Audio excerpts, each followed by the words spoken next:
Go ahead. Good afternoon, ladies and gentlemen. Hello. And welcome to Todd's Inheritance. We have some new faces here. Good. So let me tell you a little bit about Todd's Inheritance.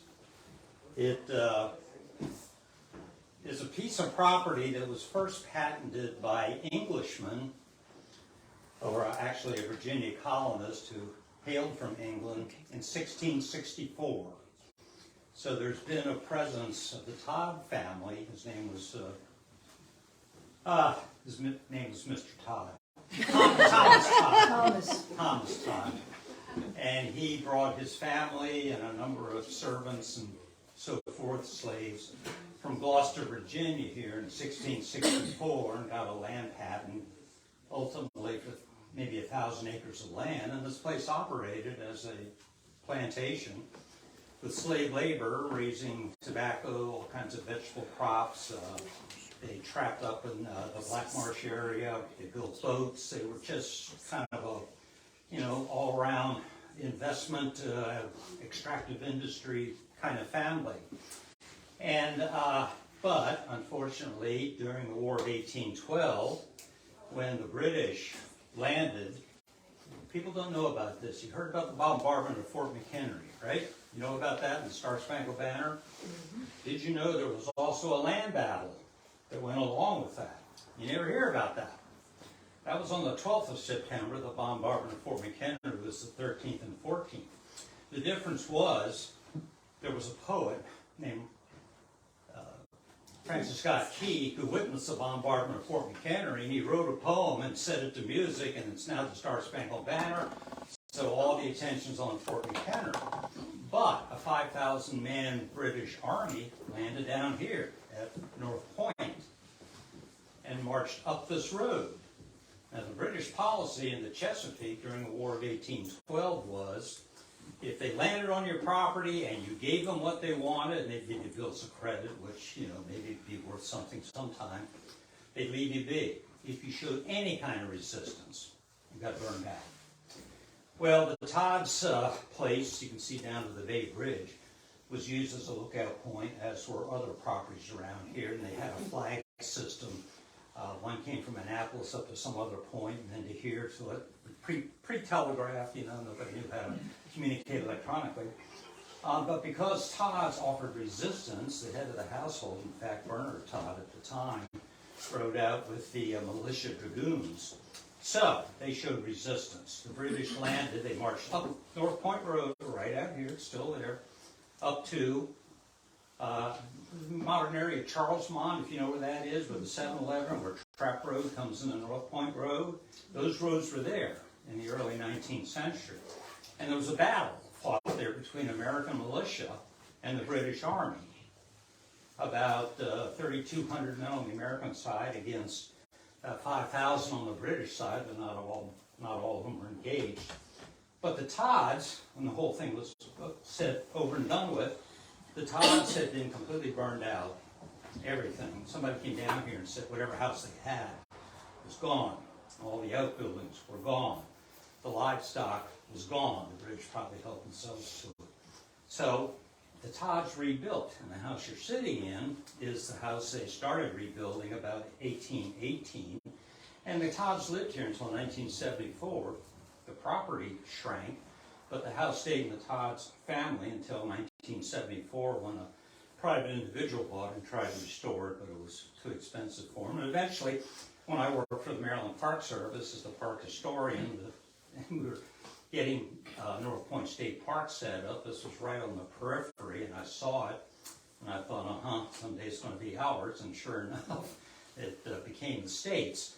Now, we can't manage these historic places, all the ones we've got, so we leased out immediately to what is now known as the Todd's Inheritance Historic Site Incorporated. And the private nonprofit, they are slowly trying to restore it and have museum exhibits and show it to the public. And we have a speaker series. Sometimes they talk about War of 1812 related topics, sometimes not. But we're honored today to have Sandy Heiler, who is here with her husband. Sandy worked most of her life in the electronics communication business, even at Verizon, you said, for a while? Yeah. But she retired, and maybe you know that while the British were burning Washington before they got up here, Washington cleared out, including President Madison and his wife Dolly. Well, Madison, they got separated. Madison ended up spending one night in the town of Brookville over in Montgomery County, a Quaker settlement. And the house they spent the night in still exists. And Sandy and her husband now own it and restored it beautifully. Sandy's a member of the Daughters of 1812, and she's put together a wonderful talk on what went on internally in Maryland. People in the U.S. very divided over this War of 1812. Some were all for it, some were all against it. And there was a lot going on in Baltimore and in Montgomery County. Internal politics in Maryland, a lot of it was outdoors politics. We're fighting, and she's going to tell you the story. So without further ado, I'm going to turn it over to Sandy Heiler.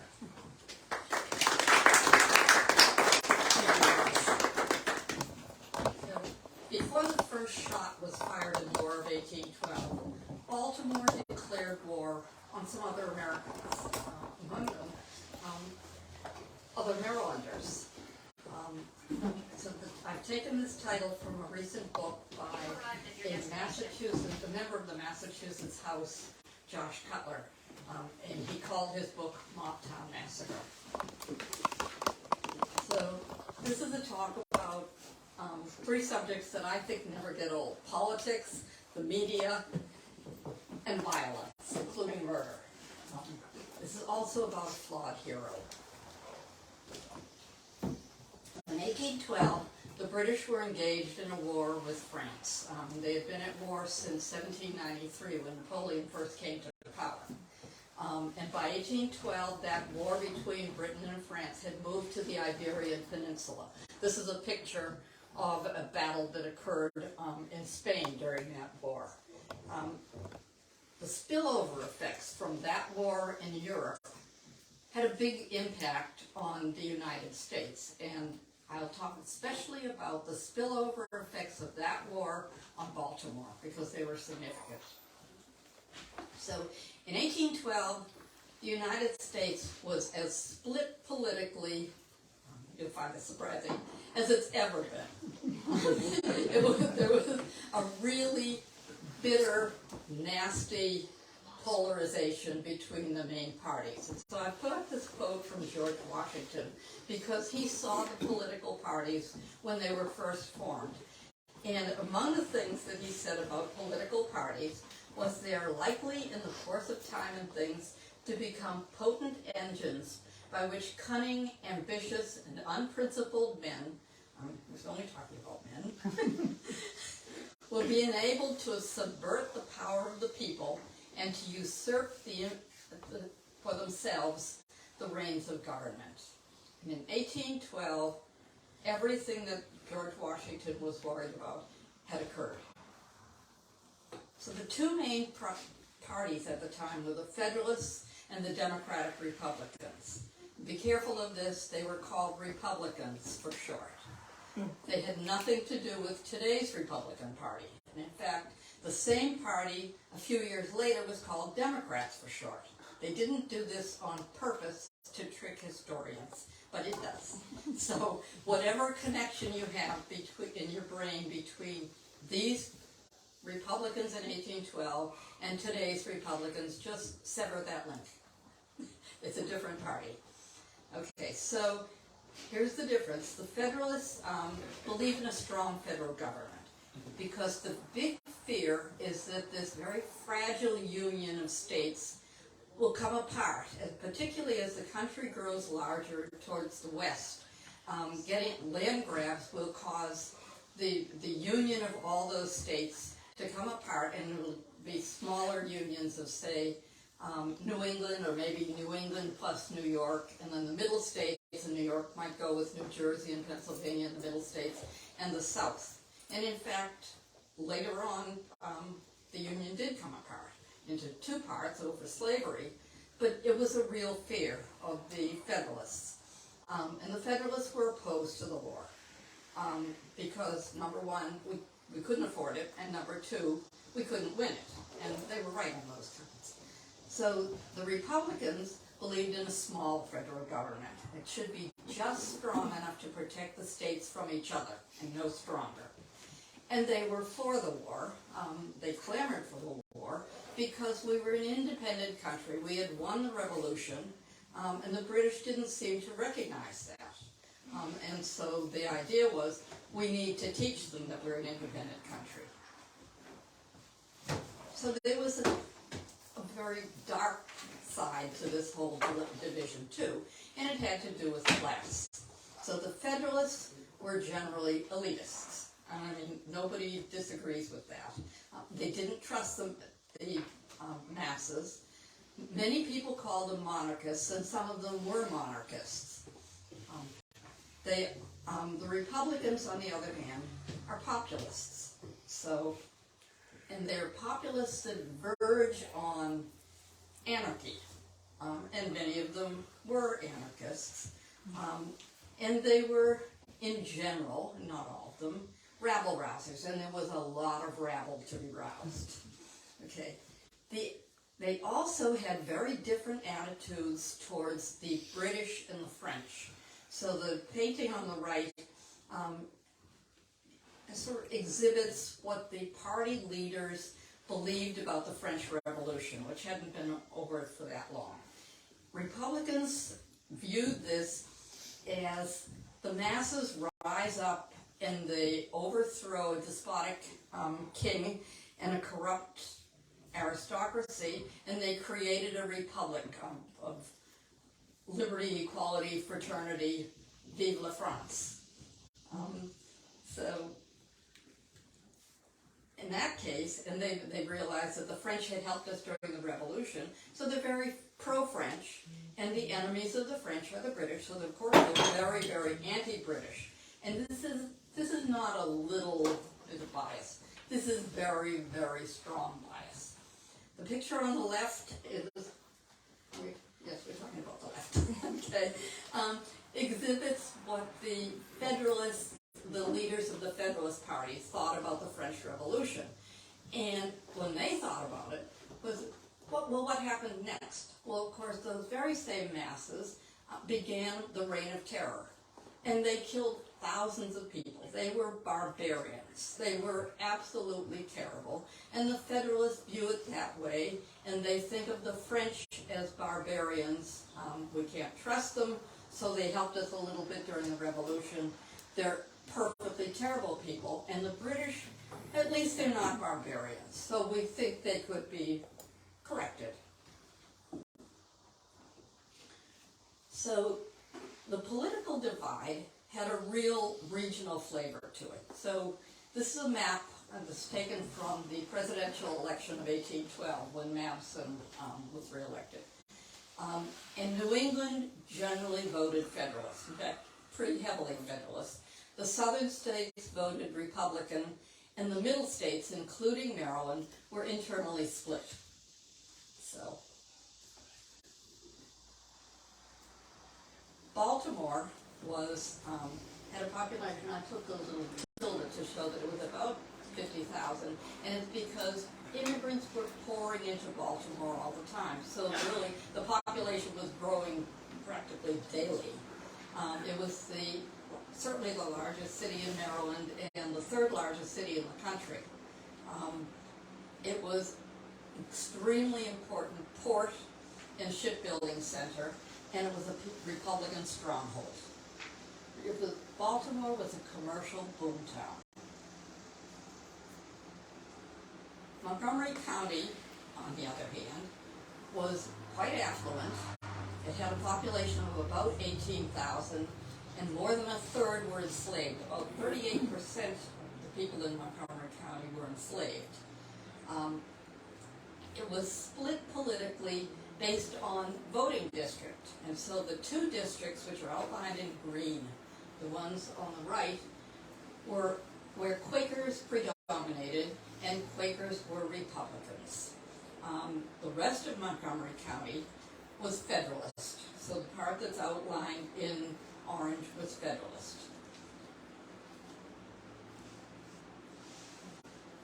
So it was a very, very political country, very politically divided, and most people blame this on the newspapers, the media, and they believe it with good reason.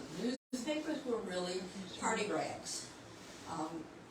So this is ironic because the Founding Fathers believed absolutely that this new form of government, this democracy that they were creating, depended on having an informed electorate for its success.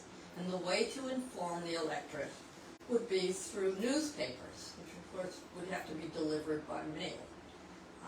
And so particularly Washington, Madison, and Benjamin Rush helped to push through the Post Office Act in 1792, which authorized the building of a network of post offices that would be connected by post roads over the entire country, and it would expand as the country expanded.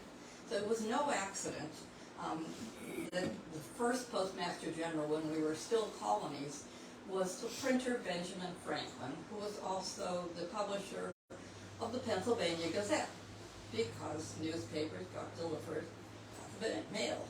So the rates at the time betrayed this bias towards newspapers. When it cost between 6 and 25% cents to send a letter, it cost 1 cent to send a newspaper any place in the country. And it was free for a newspaper editor to send his paper to another newspaper editor. So this is how the news was spread. There were no professional reporters. And so local news would become national news as it's sent to other newspapers and even international news.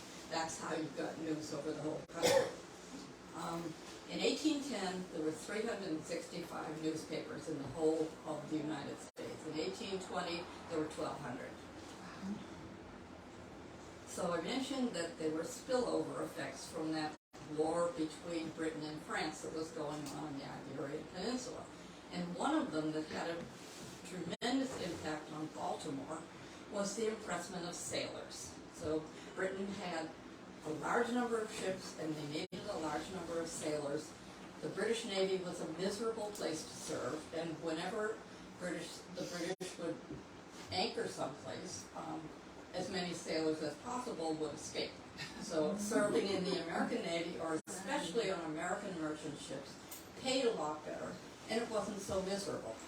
So the British were used to British Navy ships stopping American merchant ships and taking back sailors that they decided were British. The British also had this, I guess it was the law about citizenship. Anybody born in Britain remained a British citizen for life. So there's no idea of, well, maybe they are naturalized Americans. They don't believe in naturalized Americans. And so in the time before the War of 1812, the best estimates are that the British impressed 10,000 sailors from American ships who they may have been escaped from British ships, or they may have been naturalized Americans. They might have even have been native-born Americans, but they were in the British Navy now. Baltimore was especially affected because Baltimore was a port full of sailors. The other thing that happened was that the British were concerned that American ships were bringing war material to French ports, excuse me, and French allies. So the British Navy established a black blockade of all ports in the United States on the Atlantic. You can imagine what this happened to trade, and especially the impact on Baltimore. So this whole thing became a slogan, free trade and sailors' rights. And it was on broadsides, flags, every place around Baltimore. And it became a slogan for, we need a war. Free trade and sailors' rights. Okay, so And because of the push, particularly among Southern congressmen, the so-called Warhawks, excuse me, thank you. A divided Congress declared war on Britain. This happened on June 18th, 1812. The Congress declared war and Madison signed it. At the time, the U.S. Army had been cut to the bone by both Presidents Jefferson and Madison. The U.S. Navy had 5 warships. The British had 500. 2 days after the declaration of war, this editorial appeared in a Republican newspaper in Baltimore. It begins, let's see, this is quoting Shakespeare's Coriolanus. This is Montgomery Countyans showing off. Thou hast done a deed wherein valor will weep. And it continues, without funds, without taxes, without an army, navy, or adequate fortifications, our rulers have promulgated a war against the clear and decided sentiments of a vast majority of the nation. And this sparked a riot in Republican Baltimore. The author was Alexander Conte Hansen, Jr. of Rockville. Okay, Hansen was a 26-year-old co-owner and editor of the News of the Baltimore Federal Republican. So he owned it with a partner, Jacob Wagner. Hansen is very, very bright. He's articulate, he's argumentative, he's impulsive. At one point, when he was 19, he asked his 16-year-old girlfriend's parents for permission to marry her. When he was refused, they eloped, of course, because he is impulsive. He's born in Annapolis. He becomes a lawyer. He's educated at St. John's, and he's a Federalist, a very staunch Federalist. At the age of 22, he borrowed the money to start the newspaper, and he began the Federal Republican in Baltimore. He's been described as, you would have to be both brave and foolish to do this, and Hansen was both. So, in the terminology of the period, Hansen is what was known as well-born. So his grandfather is John Hansen, who we all know from the highway, but in fact John Hansen was the first president of the Continental Congress. His father is Alexander Conte Hansen, who was George Washington's secretary in 1776. So Alexander Sr. just knows everybody connected with the Revolution. He became rector of St. John's and a judge. So, 2 days after the appearance of this editorial, a mob of about 500, who are shopkeepers, craftsmen, some of them are merchant sailors, many of them are recent immigrants. They get together and they destroy the presses of the newspaper. They then go on to tear down the building that housed the newspaper, and they go on a hunt for Hansen's partner, who lives in Baltimore. Luckily, he had picked up some papers from the newspaper article, and he stopped to visit a friend on the way home. So when the mob got to his house and searched his house, they didn't believe his wife, but he wasn't there. They couldn't find him, so he escaped with his life at the time. The mob then continued on, and they went to Fells Point, and there were ships that were planning, they were anchored there, planning to deliver goods to the Iberian Peninsula, to the British allies there, and the mob took them apart, totally destroyed those, and they would basically, they threatened Federalists everywhere they could, especially they threatened them with tarring and feathering, or maybe killing them. The mob continued then for another 2 weeks. They tore down a home of a free black man because he was black, and then they went next door to the home that he had built for his daughter, threw that family out of the house and tore down the house. They roamed the streets of Baltimore for 2 weeks, starting brawls. They fought anybody they came in contact with. So Irish Catholics beat up Irish Protestants. Basically, these are immigrants who fought other immigrants, anybody they came across, they beat them up. So this is a quote from James McHenry, and that James McHenry, the one the fort is named for. He was a Federalist. He was on his way out of Baltimore, as other smart Federalists were. And I listed him as secretary. He was Washington's Secretary of War. And the point of this is that there's a mine under the houses ready to explode the moment they shall, either by word or looks, give offense to their masters. Federalists rushed out of Baltimore. Meanwhile, when Hanson got word, Hanson was in Rockville where he lived, when he got word about what had happened to his newspaper, he recruited about 3 dozen Federalists from Montgomery County, which was pretty easy. And he arranged that they would meet at a tavern in Unity. Probably you don't know where Unity is. Some people will. Unity is a minuscule town now. At the time, it might have had one house, or the house might have been also the tavern. It had a tavern, and it had a post office, and it was right near a couple of post roads. It was in the boonies even then, but it was easily accessible. And the group met at this to make a plan for what are they going to do. The concern is not because they're Federalists. They're worried about freedom of the press. And they truly were dedicated to the First Amendment and freedom of the press.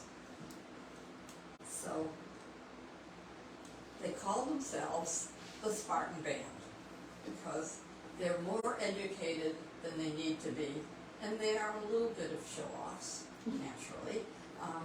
But they planned that they would go to Baltimore just to demand respect for freedom of the press. They're not great planners, but they are definitely dedicated. And so this is a period engraving from a Republican, which is designed to make them look even sillier than they were. So he makes them look funny.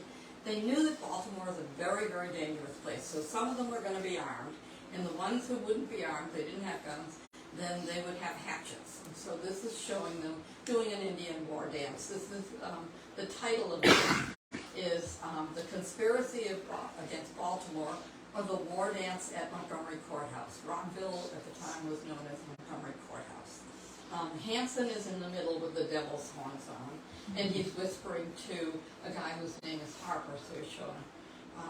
The group at the right is holding John Bull's head, showing that they must be British lovers because John Bull represents Britain.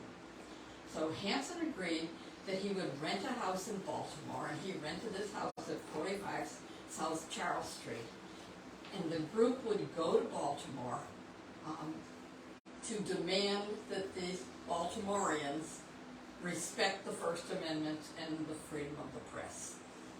They arrived at the house, then individually, Hanson had reassured the homeowner that there's going to be no damage to the house, and if there were, we'll pay for it. So on Sunday, July 29th, more than 50 members of this Spartan band arrive at the house in Baltimore. And several other Federalists from Baltimore who hadn't left the city joined them there. So a witness saw a little while after the last one had arrived, then a stagecoach arrived, and it was bringing some rifles, which was delivered to the house, plus a keg of gunpowder, which had been disguised with a sign on it that said biscuits. So several Baltimoreans then joined the band there. So 2 generals from the Revolution then also joined the group.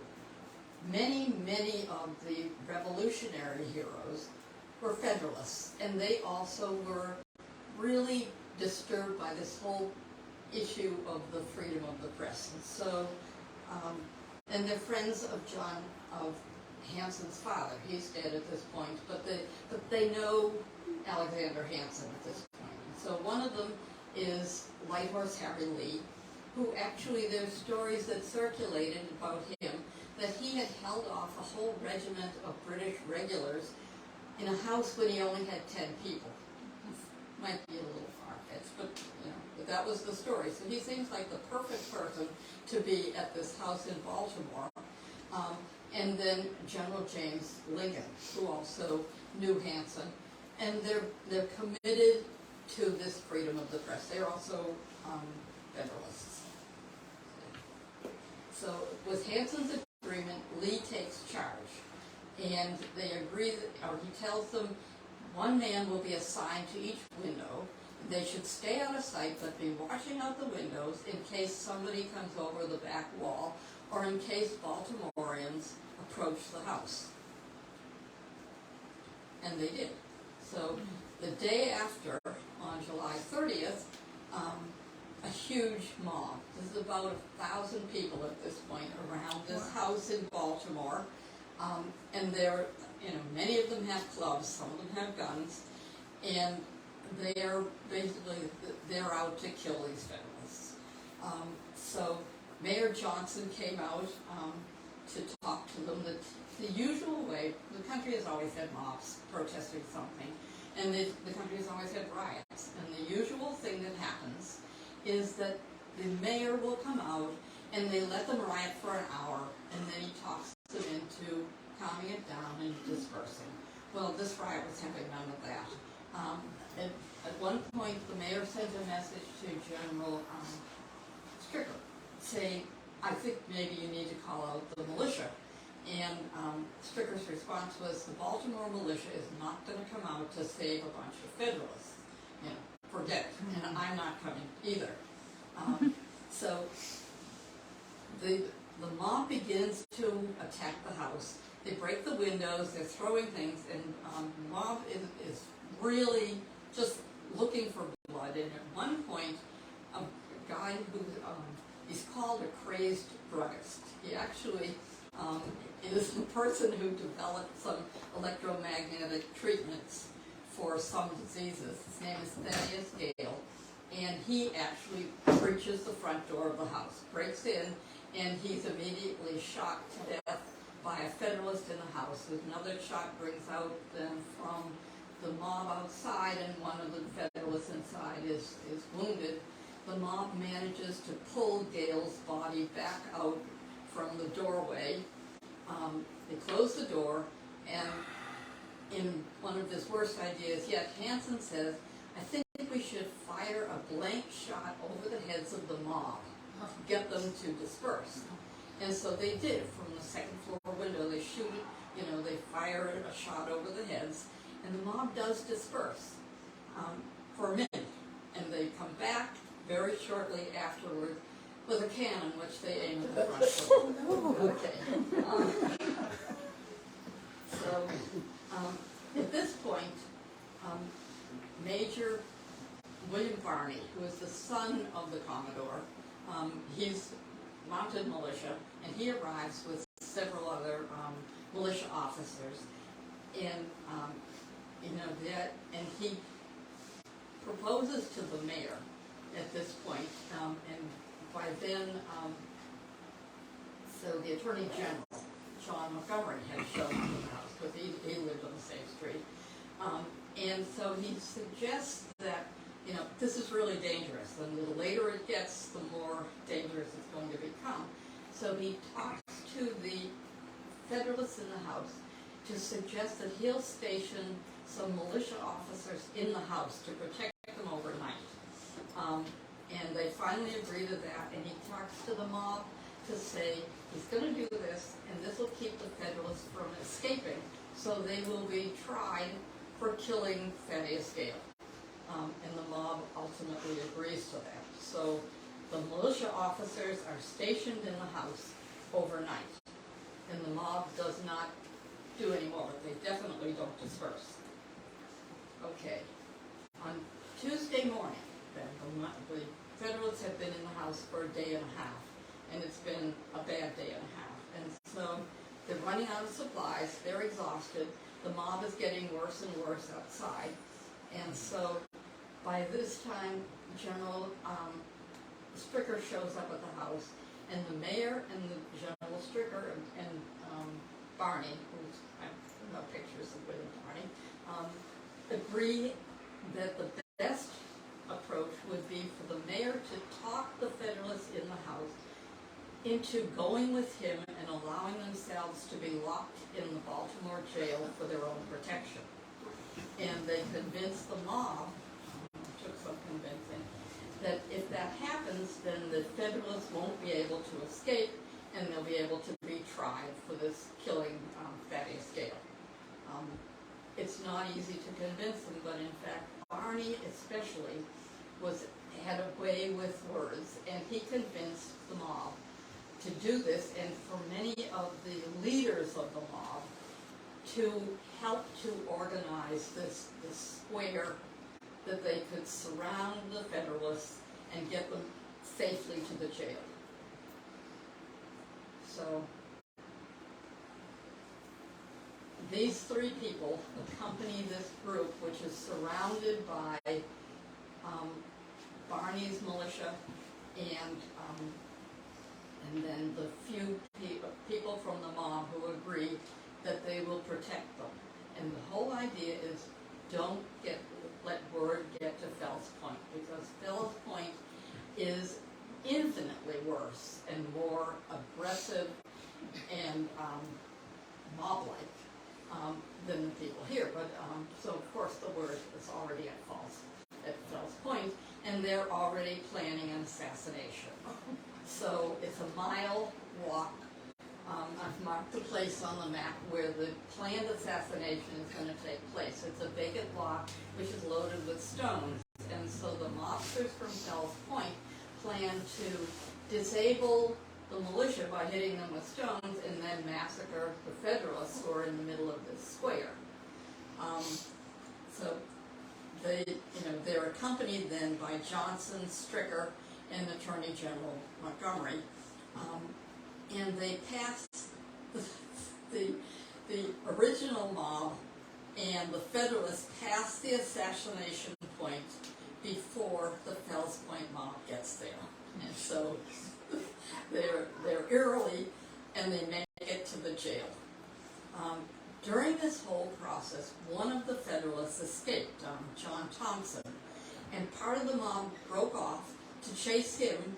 They catch him, they tar and feather him, and then they light fire to the feathers. So he's really severely injured by this whole thing, but he manages ultimately to escape. And so he's not killed by this, he's merely almost killed by it. And so the whole group arrives at the Baltimore jail, and they're locked in a cell. The Federalists are locked in a cell. They ask for the key because they don't trust the key, the turnkey, and he won't give them the key. So the jail is locked, the cell is locked, and they're at the mercy of the turnkey. The mob is by then the mob is growing. And so by the middle of the day, there's 2,000 people in this mob circling around the jail, beating on the doors, beating and screaming for blood. And suddenly, as it gets to be pretty late, the door to the jail opens, and nobody knows how, but of course it's the turnkey. And so, the mob is in, and they go right to the cell, and as if by magic again, the cell door is open, and the mob is in. Now, during the time that they're waiting for this to happen, Hanson they're trying to figure out what are we going to do, because we know the mob is going to get in. And so at one point, Hanson suggests, I'll surrender on the condition that they let everybody else go. Nobody agrees with that. So, particularly Lee and Lincoln think, absolutely not, we can't do that. We have no defense, but they can tell as it's late that the jail is lit by candles. And so the plan is, if anybody can get out when the mob gets in, they'll run out and put out the light. And that will mean that some people might survive. Of course, when the mob gets in, nobody survives. The mob is you know, they have clubs, they beat people, they're breaking bones, they're stabbing people. At one point, one of them, you know, cuts General Lee's face, almost cuts his nose off. He slices it from his forehead down to his mouth. You know, many of them have been beaten unconscious, but they take them and they throw them down the 12 steps to the jail, to the yard outside. And they continue to beat them, stab them. They have candle wax, which they pour the hot wax in their eyes, and so some are blinded. They're gouging eyes, and so, you know, they have broken bones. And as it gets late, and they have nothing but at one point, General Lincoln, they've been stripped, and so he's showing his Revolutionary War scars. And somebody stabs him in the heart. You know, and he's overheard, and this may be exaggerated, but he's heard saying, "I couldn't die in a better cause." And so he's killed. And the rest of them are thrown, these bloody bodies of broken bones are thrown in a heap in the yard, and it's late. And, you know, women have come out to egg on the mob, so there's a whole crowd of women there yelling for blood. There's kids, little kids out there to watch the whole thing. And the men of the mob circle the pile of bodies and they dance. It gets very late, they assume everybody's dead, and so they leave. And sometime after midnight, a group of Baltimore physicians came upon the bodies, which they had planned to do, and they look to see is anybody alive. They take General Lincoln's body and they bring it back into the jail, and they cover it with a sheet. And they discover that the rest of them are alive, some of them barely. So they take General Lee and the others who are worst injured, and they take them to the Baltimore hospital, which is right nearby. They take the ones that they think can be treated to the home of one of the doctors. His name is Warfield. He happens to be the father of one of the Spartan band, who's also injured, Dr. Warfield from Montgomery County, and they treat them at the doctor's house. And then they hide Hanson and others in a marsh because they assume, you know, their lives are in danger and they need to be hidden until they can get back to Montgomery County. So at one point they decide the hospital is just too dangerous. The mob is still out there, and so they take all of General Lee and the other injured people out of the hospital and they take them to York, Pennsylvania to be treated there and to save them. Of course, it's front page news all over the country, and it's very, of course, biased coverage. And so Republican newspapers, the story is, well, the Federalists had it coming.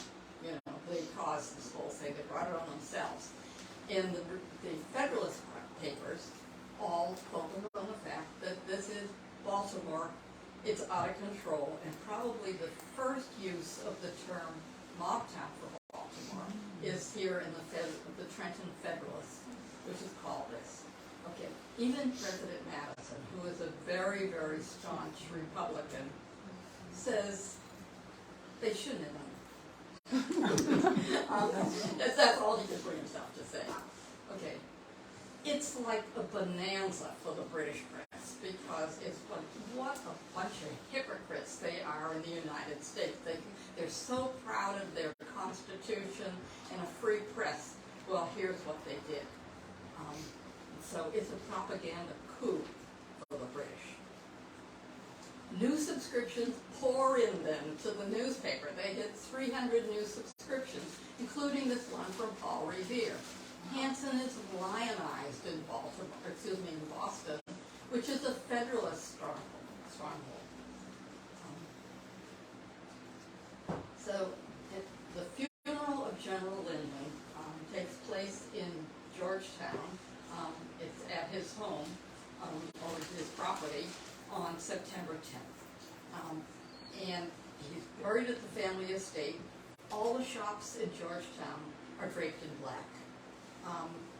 The first people right behind the casket in the funeral procession is the Spartan band, the ones who have recovered enough to be there, including Hanson. There are 1,500 mourners show up for this, so it's way bigger than could be accommodated in a church. And so they open Washington's tent to shade the mourners.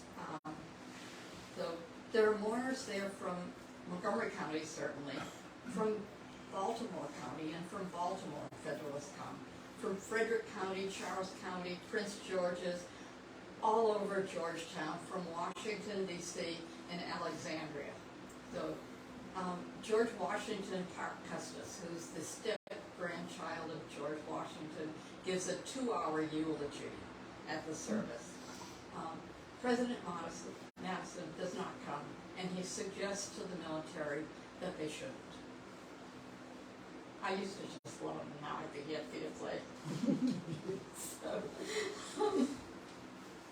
So, at the same time, starting in September 10th, the mob, or the people that they could recognize from the mob, are tried for the mob and for the murder of General Lincoln. The mob of 2,000, they could only recognize about 17, but they are tried, and the prosecutor is the Attorney General of Maryland, who was there and he saw it. And he took this very seriously. He really, he's a Republican, but this was a serious prosecution. But it's in Baltimore County. They offered the mob, the first two offered no defense. They're immediately acquitted. And after 2 individual trials, they decide this is hopeless, so they take the other 15 and they try them all together. And the jury never leaves the jury box. They're just all acquitted, and that's the end of that. So they identified 2 of the people who were responsible for tarring and feathering John Thompson and almost killing him. One is fined $10, and the other one is fined $50. Okay. So, on October 5th, Alexander Hanson is elected to the U.S. House of Representatives. This is a presidential election. It's state elections. The leadership in Annapolis changes with the election of Federalist Levin Winder, as governor, and a whole lot of Federalists are elected to the House and the Senate. On October 7th, it goes on for a couple of days, then the Spartan band is tried. They managed to get a change of venue. So they're not tried in Baltimore, which would have been not good. They get a change of venue to Annapolis. Annapolis is really split politically, and they've just elected, a straight Republican slate but they also are very, very biased against Baltimore, because Baltimore has always tried to move the seat of government from Annapolis to Baltimore. So they don't like Baltimoreans, and it's just not nearly as volatile a place. There are plenty of Federalists there, just not the majority. Hanson's father's house is right nearby. Hanson grew up in Annapolis, and so the first person they try is Hanson's brother-in-law. They're trying them for the death of Thaddeus Gale, but it's not murder; it's manslaughter. There's a lot of witnesses for the defense. It's a very serious trial, and the jury never leaves the jury box. It's unanimous. He's acquitted. And so they decide, they will try the rest of them all together. But it takes 2 more days. There were so many witnesses for and against the accused, and at the end of the 2 days, then without any deliberation, the jury also acquits everyone. And one of the people who was actually a jury member says, this is a quote from him, "Any person who wished his name to descend to posterity with glory ought to envy those gentlemen." So, the next day, the local chapter of the Washington Society in Annapolis holds a ball and a dinner for 150 people. There are toasts to liberty of the press, and the disagreements should be settled by constitutional laws, not riotous mobs. And there are celebrations with fireworks all over Annapolis. So, anyway, in 1814, when members of the Montgomery County militia then marched to Bladensburg, members of the Spartan band, those who had recovered enough, were with them.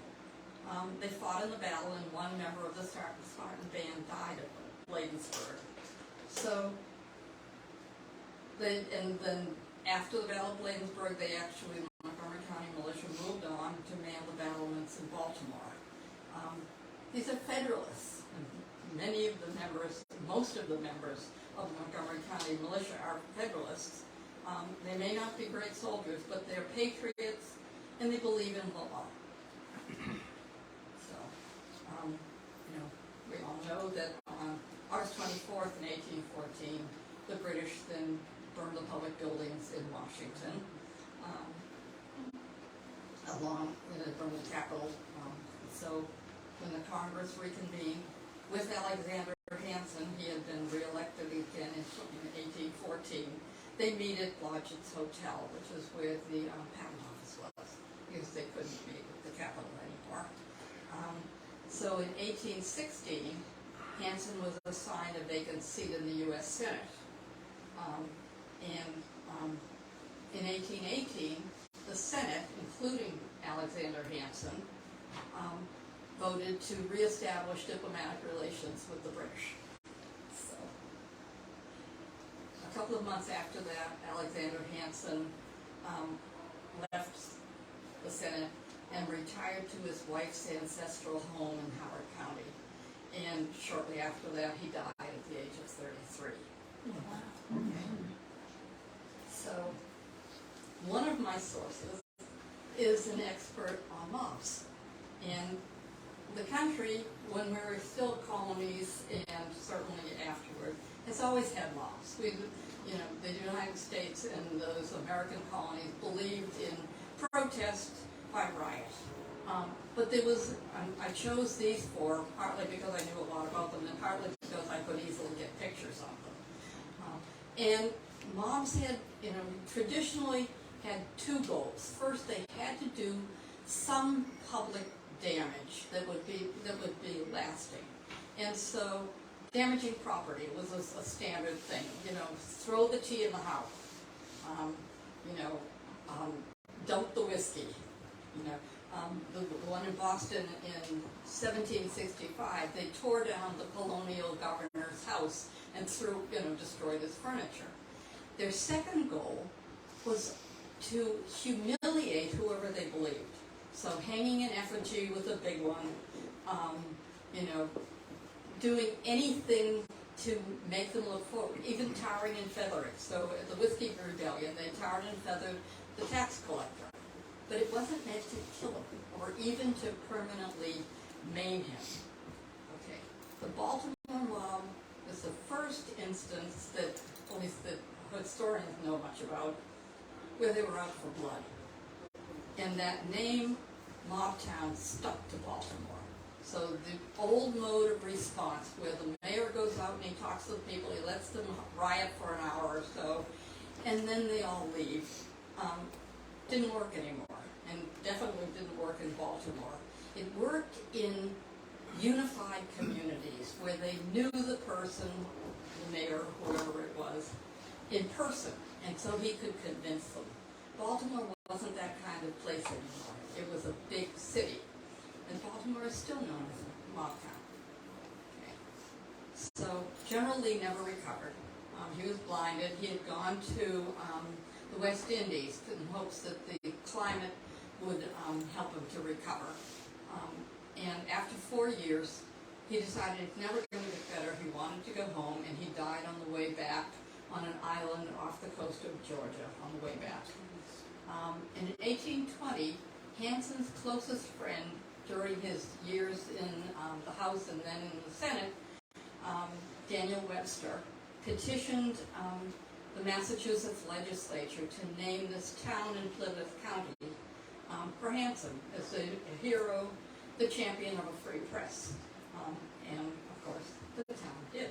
Hanson, Massachusetts is, I had classmates from Hanson, Massachusetts. I grew up right near there. Anyway, and in 2020, the representative in the Massachusetts House, Josh Cutler, published this book about, and he represented Hanson, Massachusetts, so he published Mobtown Massacre, which is a really, really interesting book. It has a foreword by Ed Pappenfuss, the retired Maryland archivist,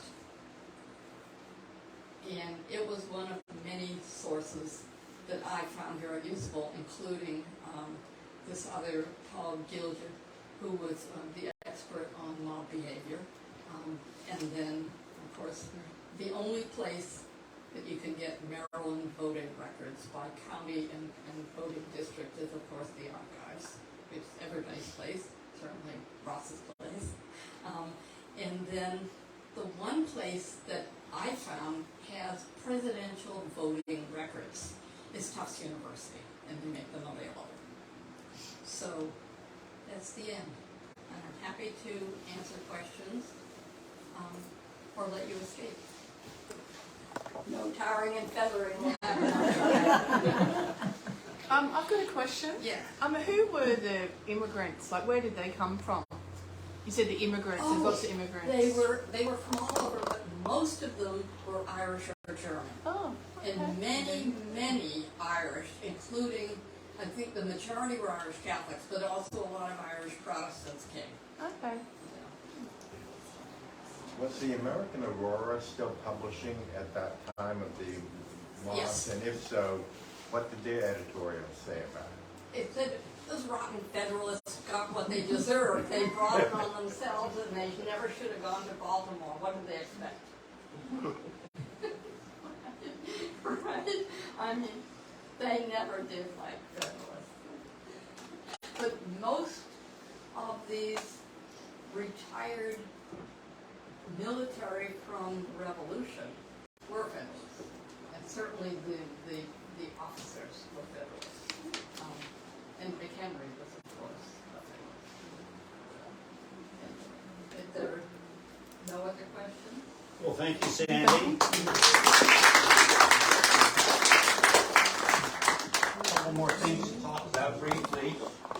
If you're new to Tots and Heritage, you know that this is a private nonprofit. I shouldn't say private. It's using War of 1812 period weapons. Oh. All right, so thank all of you for coming, and we have other exciting talks coming up, so please keep an eye on the Facebook page, and hope to see you again.